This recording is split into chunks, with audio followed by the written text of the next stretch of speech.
tragic necessity for men like sleeping dreams. If you face death for that time, for the period of direct confrontation, you are immortal. For the Western middle classes, danger is a rarity and erupts only with a sudden, random shock. And yet we are all in danger at all times, since our death exists. Mektub, it is written, waiting to present the aspect of surprised recognition. Is there a technique for confronting death without immediate physical danger?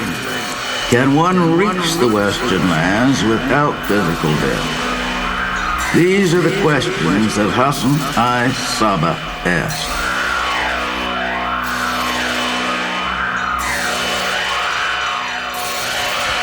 What did Hassan I. Sabbah find out in Egypt? He found out that the Western lands exist and how to find them.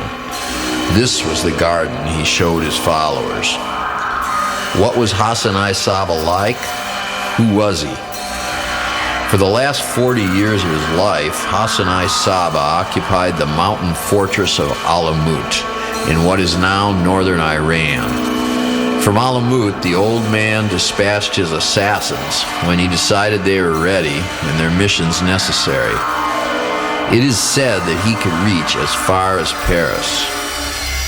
As for the training that the apprentice assassins received, there is no precise information. What little historical data survives tends to be misleading, such as the notorious account given by Marco Polo of a heaven of Uris promised to the martyr, where he would be wafted when his work was done. There were no women in Alamut. It is related that Hassan I. Sabbah had his own son beheaded for smuggling a bottle of wine into his quarters. No doubt this was not the real reason. Obviously, the boy was plotting against the old man's life. It happens in the best Eastern families. Beyond that, there is little. Did he ever tell a joke or smile or drink? Some say that in his later years he became an alcoholic, and that the smuggled bottle of wine was intended for him and poisoned. Rumors. But very little of the man emerges, and what we do see is not sympathetic. One can't help thinking of these evil old mullahs with their closed, harsh faces.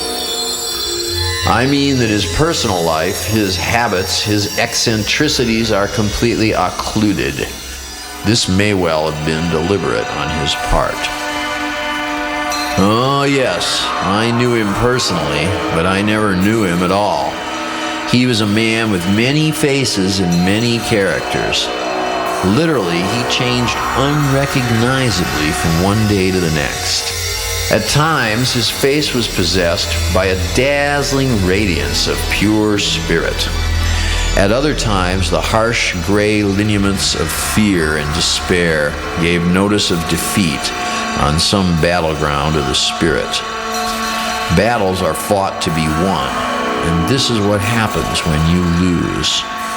One thing I know, he was a frontline officer who never asked his men to do what he would not do himself. He was ready to fight beside them, inch by bloody inch.